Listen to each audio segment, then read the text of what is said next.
Seja bem-vindo, bem-vinda ao estudo do Livro dos Espíritos de hoje. Busque um ambiente tranquilo e sereno. Prepare o seu recipiente com água, que será magnetizado no decorrer do estudo de hoje, e fixe o pensamento em Jesus. Bons estudos!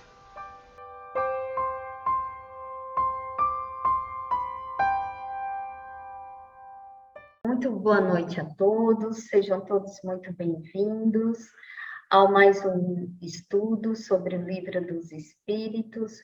Nos reunimos todas as quintas-feiras aqui para fazer o estudo do livro, lembrando a todos que aqui não temos a pretensão de ensinar ninguém, mas sim de compartilhar as nossas reflexões acerca do tema, do texto que nós formos estudar.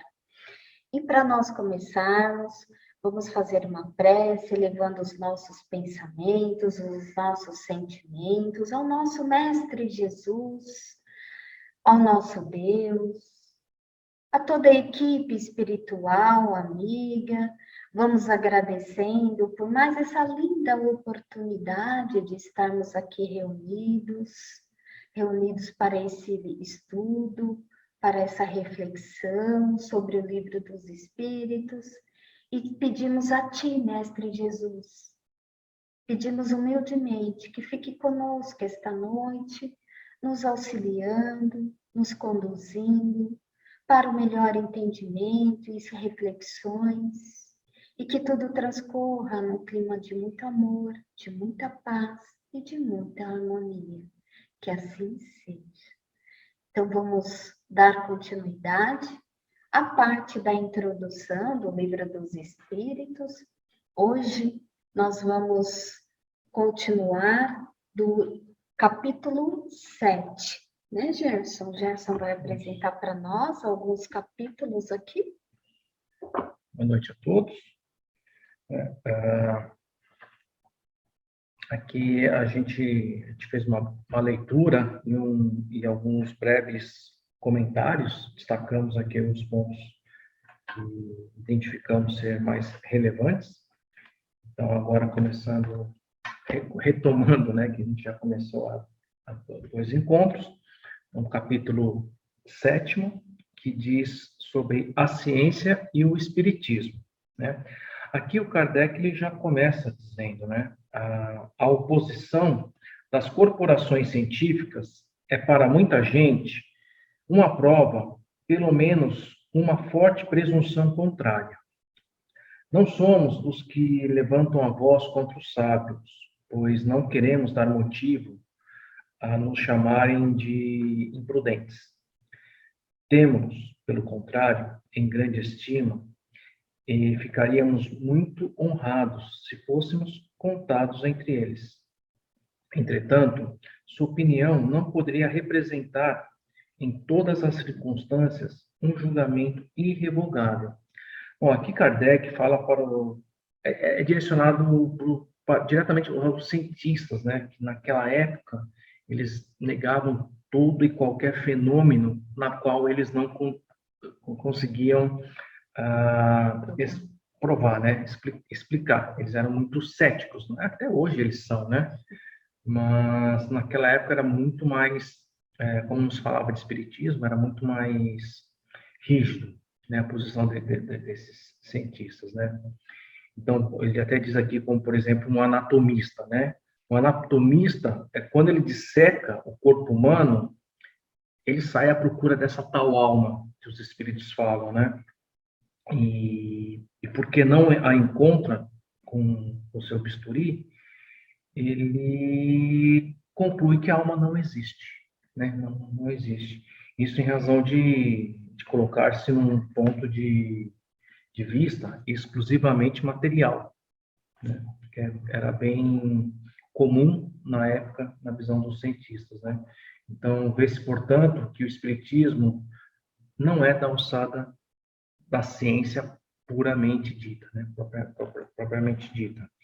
E Kardec afirma que o espiritismo não é da alçada da ciência Na verdade, o que ele quer dizer é que os fenômenos mediúnicos não podem ser controlados como elementos de pesquisa. Compreender que os espíritos são inteligentes e livres e que não se submetem ao capricho de nós encarnados. Esse texto, entendo que é para dizer que o homem deve se despir de ser superior às demais pessoas, né? Levando em conta os títulos, né? As graduações, títulos acadêmicos, né? Que cada um venha a conquistar na vida. Quanto de nós não vemos na trajetória espírita as pessoas diversas, né?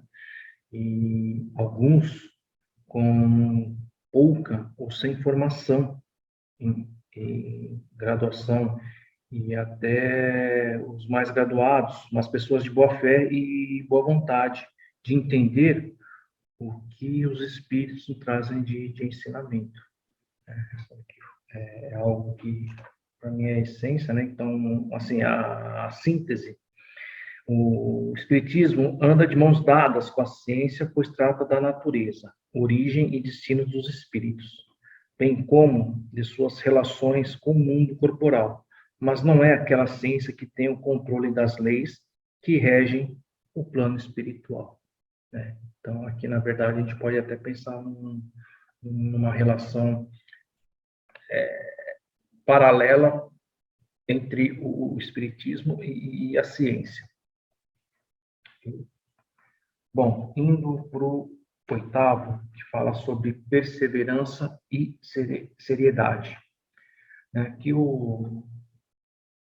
podemos dizer, o estudo de uma doutrina como a espírita, que nos lança de súbito numa ordem de coisas tão novas e grandes, não pode ser feito proveitosamente, senão por homens sérios, perseverantes, isentos de prevenção e animados de uma firme e sincera vontade de chegar a um resultado. Então, o que eu coloquei aqui de comentário? Aqui Kardec nos alerta de que devemos encarar com seriedade, né? Então, com muita disciplina, respeito, o estudo da doutrina espírita, que nós mesmos, né, começamos de maneira metódica, criamos uma metodologia, né, para poder ter continuidade,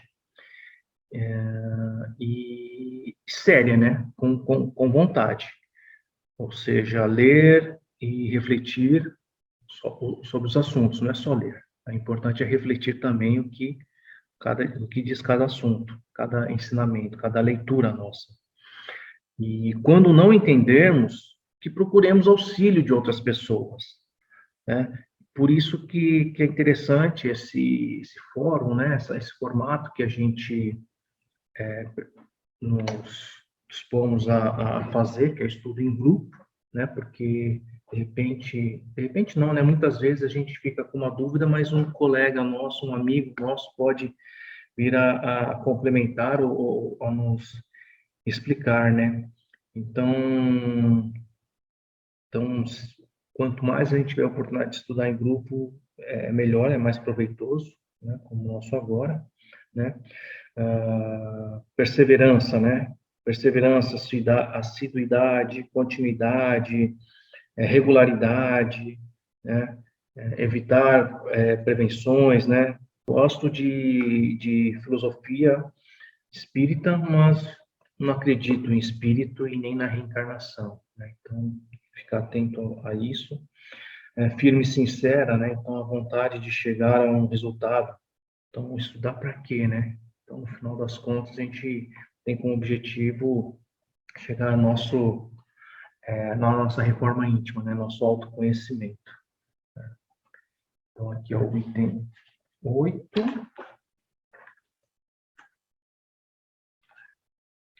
Falando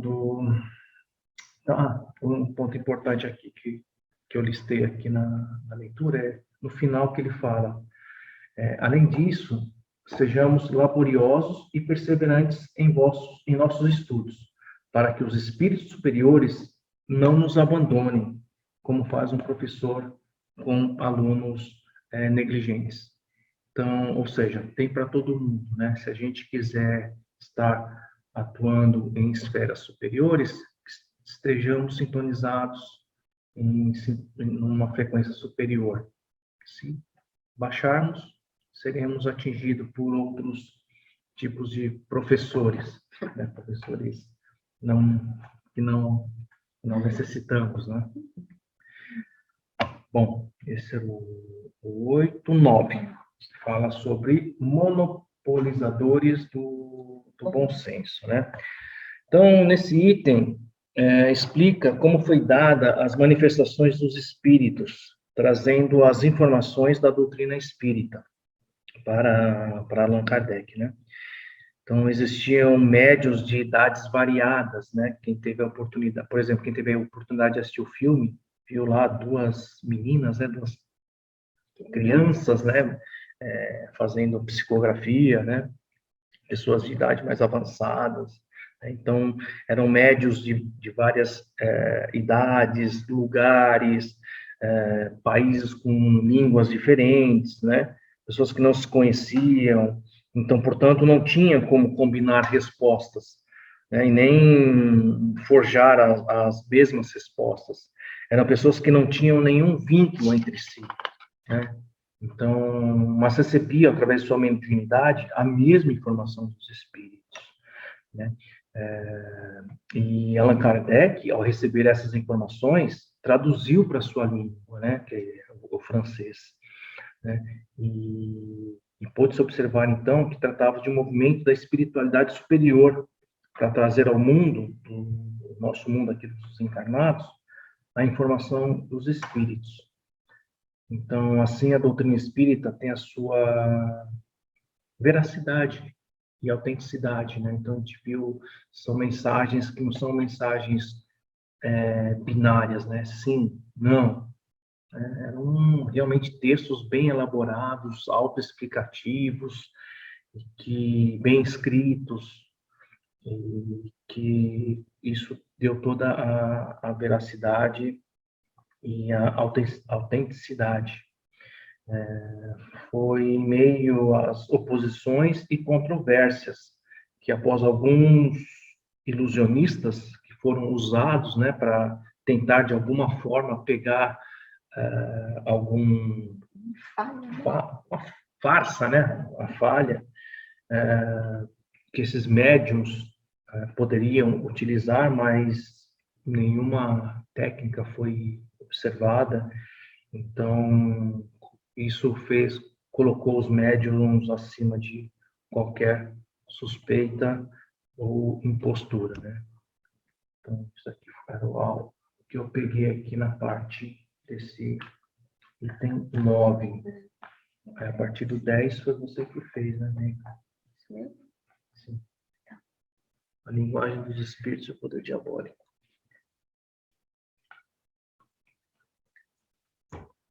Então, aqui no capítulo 10, que fala da linguagem dos espíritos e o poder diabólico, né? Um nome forte. Então, aqui, Kardec, ele vem nos chamar a atenção em relação aqui à linguagem dos espíritos, que os mesmos não são iguais, nem em conhecimento, nem em qualidades, né? Porque isso depende muito da moralidade. E de dizer que nas comunicações espíritas há intervenção do poder diabólico, aí ele coloca aqui que é nivelar por baixo, achando que Deus somente permitiria a manifestação dos maus espíritos. Então, sem o contrapeso dos conselhos dos bons espíritos, e ao admitir a comunicação dos maus espíritos, eles estão, ao mesmo tempo aqui, reconhecendo que existiam, então, manifestações, mesmo eles falando, né, do poder diabólico, dessas linguagens, né, que, digamos assim, sem moralidade, mesmo assim, os opositores, eles acreditavam em alguma manifestação. Então, foi isso que Kardec ele veio aqui trazer para nós. E já no capítulo 11, que fala grandes e pequenos. Aqui ainda é mais um discurso, mais um texto sobre os opositores daquela época. E Kardec, ele já inicia aqui, ó, é estranho, acrescentam que só falem dos espíritos de personalidades conhecidas e perguntam por que motivo só estes se manifestam.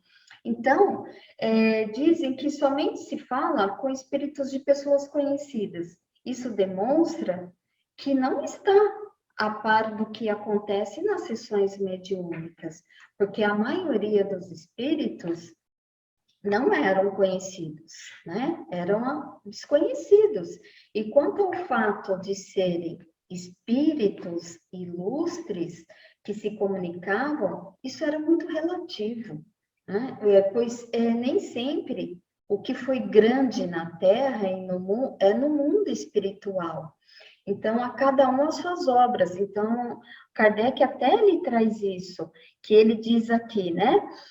No segundo parágrafo, os espíritos confirmam com isso as palavras do Evangelho. Os grandes serão humilhados e os pequenos serão exaltados, que devem ser entendidas em relação à categoria que cada um nos ocupará entre eles. Então, é isso que ele fala aqui de grandes e pequenos. Em relação ao capítulo 12, ele fala da identificação dos espíritos. E Kardec, ele já inicia, um fato demonstrado pela observação e confirmado pelos próprios espíritos, é que os espíritos inferiores apresentam-se muitas vezes com nomes conhecidos e respeitados. Então, esse é um item muito interessante e com certeza a gente vai voltar nesse assunto aí, porque dá bastante um bate-papo bom, porque aborda detalhes sobre mensagens mediúnicas aqui. Então, a veracidade de quem e toda a comunicação, ela passa por um médium. Então, quanto mais o médium, ele se educa mediunicamente, mais ele encontra afinidade com espíritos, né, superiores. E aí ele consegue realmente uma mensagem mais clara, mais limpa, né? Porque quando aparecem mensagens com palavras baixas, palavras de baixo calão, são influência de espíritos inferiores, que eles vêm para brincar, para rir, como o Gerson aqui comentou. Então, depende muito dessa educação, né, do próprio médium, dessa vibração, né, e essa educação do médium, essa vibração, a gente vai conquistando aos poucos, estudando, até como nós estamos fazendo aqui agora, né, através do estudo, a gente vai conhecendo, a gente vai aprendendo, a gente vai se aprimorando e nós vamos nos conhecendo também, que esse é um ponto muito importante para o médium, é o autoconhecimento. Então, que tem que se ater à linguagem, à forma e também ao caráter, né? E aqui ele também tem um ponto aqui que é muito interessante, que esse capítulo aqui ele é bem longo, eu nem sei que parágrafo que acho que... Mas ele diz assim, a experiência nos ensina que os espíritos do mesmo grau, do mesmo caráter e animados dos mesmos sentimentos reúnem-se em grupos e em famílias. Ora, o número dos espíritos é incalculável e estamos longe de conhecê-los a todos. A maioria deles não tem nomes para nós.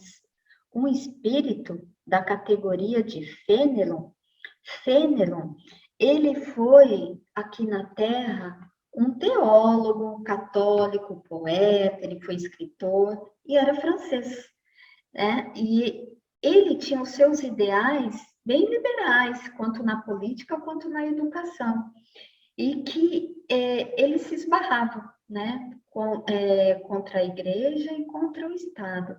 E Fênelon, ele é de 1651 a 1715.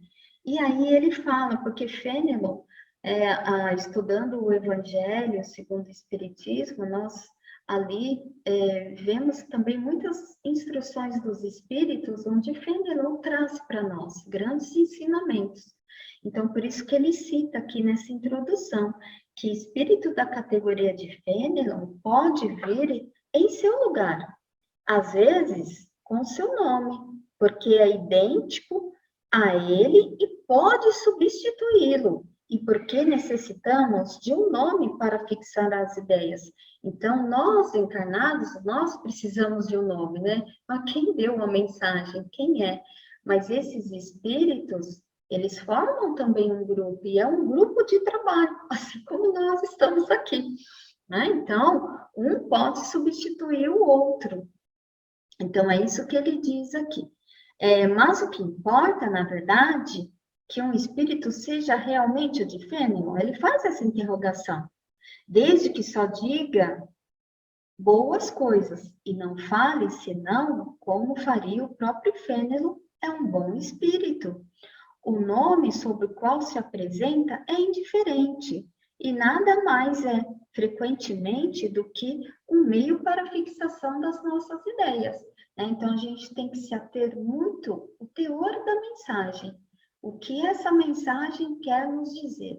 É isso que é importante. Tá? E agora vamos para o 13º, né? Que fala das divergências da linguagem.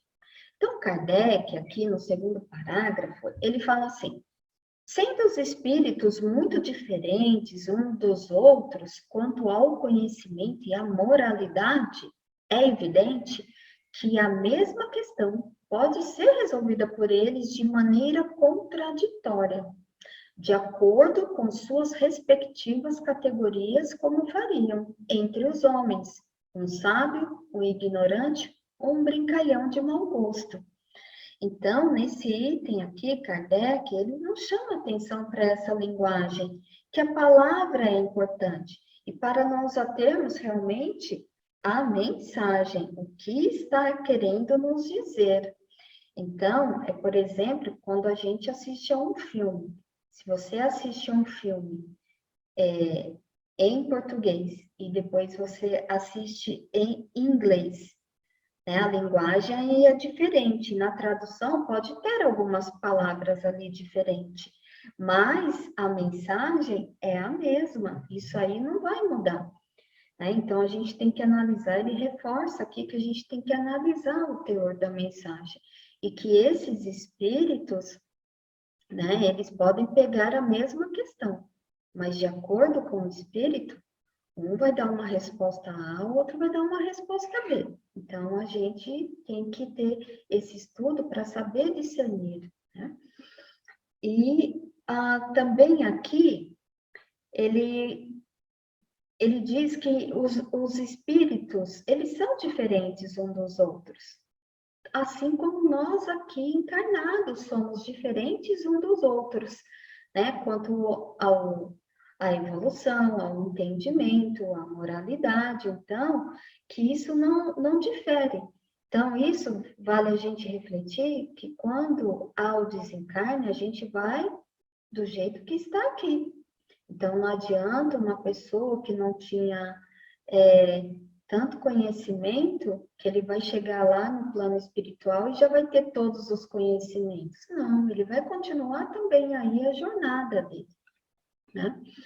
E aqui também ele fala que acrescentemos que a forma da resposta depende quase sempre da forma como foi feita a pergunta. E eu estava até comentando com o Gerson que a gente vai ver muito isso nas perguntas aí, né, nas 2019. Então, tem perguntas que o Kardec faz e os espíritos, eles são bem incisivos ali, né? Então, eles respondem, às vezes a gente fala que é de forma ríspida até, né? Mas é a forma como foi feita a pergunta. Então, é muito interessante isso aqui que o Kardec fala, né? Então, as divergências nas respostas quanto à forma, mas não a essência aí do pensamento, tá? Então, aqui a gente requer realmente muito estudo. E, deixa eu ver aqui se tem. Vai dar tempo, hein? Acho que dá tempo mais de um. Aqui, nós vamos falar do capítulo 14, que são as questões da ortografia. E Kardec, ele já inicia aqui, passaríamos ligeiramente sobre a objeção de alguns céticos quanto às falhas ortográficas de alguns espíritos. E Kardec esclarece que, para os espíritos, a ideia é tudo, principalmente para os superiores, que precisam ainda lutar com a insuficiência e a imperfeição da nossa linguagem humana, então, para expressar as suas ideias. Então, eles dão pouco valor aos erros, principalmente se o estudo for importante e sério. Então, aqui, ele deixa claro que os espíritos superiores, né, e a gente também vai ver mais isso lá na frente, eles se comunicam por pensamento. Então, lembrando que eles passam a mensagem, o médium psicografa. Então, a gente tem que ter muito esse discernimento, porque naquela época eles falavam dos erros, né, de ortografia, e isso não era relevante. O que é relevante, mais uma vez, é sim a mensagem que é passada, né, o teor da mensagem. E aqui nós vamos parar por aqui, vamos continuar semana que vem. Então, semana que vem a gente começa do capítulo 15, aí a gente faz o 15, 16 e 17, né? Agora, a gente tem aí uns minutinhos, se vocês quiserem externar, fazer alguma reflexão.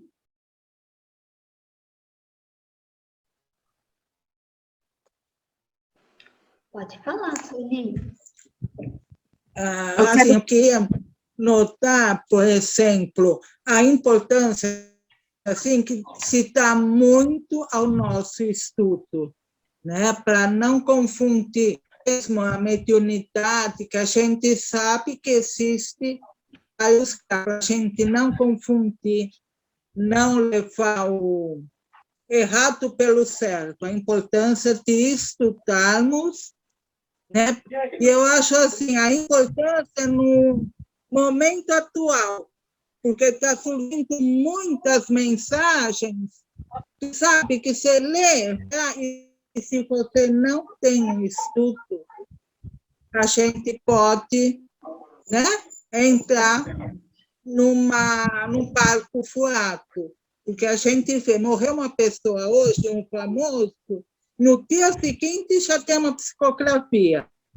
Está atento à guerra, tem mensagens de espíritos, e eu não sei, uma opinião minha, eu acho que se é um espírito de luz, um espírito superior, eles não vão mandar uma mensagem aterrorizando a pessoa, não vai pôr mais pouco na lenha.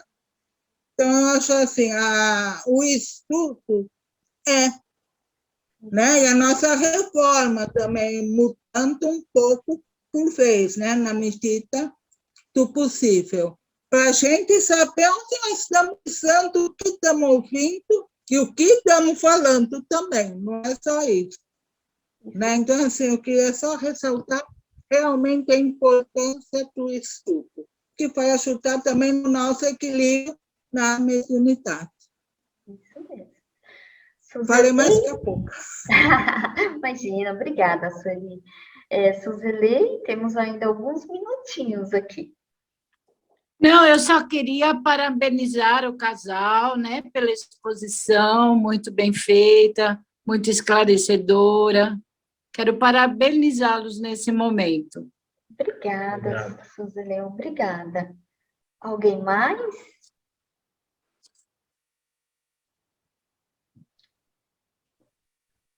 Então, vamos encerrar o nosso estudo de hoje, agradecendo ao nosso Mestre Jesus, que com certeza não temos nenhuma dúvida que esteve conosco nessa noite de alegria, de estudos, onde podemos refletir sobre os ensinamentos aqui que Kardec nos proporcionou, e ainda temos essa linda oportunidade de deixar gravado para qualquer coração que seja, que também está colocando seus estudos para o seu melhoramento, para a sua evolução aqui terrena. Então, agradecendo ao nosso Mestre e pedimos humildemente, Mestre Jesus, fique conosco, ilumine os nossos lares, a quem reside conosco, e obrigada por esse encontro. E nos encontraremos aqui contigo, Mestre, na próxima quinta-feira, no nosso grupo do Livro dos Espíritos. Que assim seja. Graças a Deus. Graças a Jesus. Amém.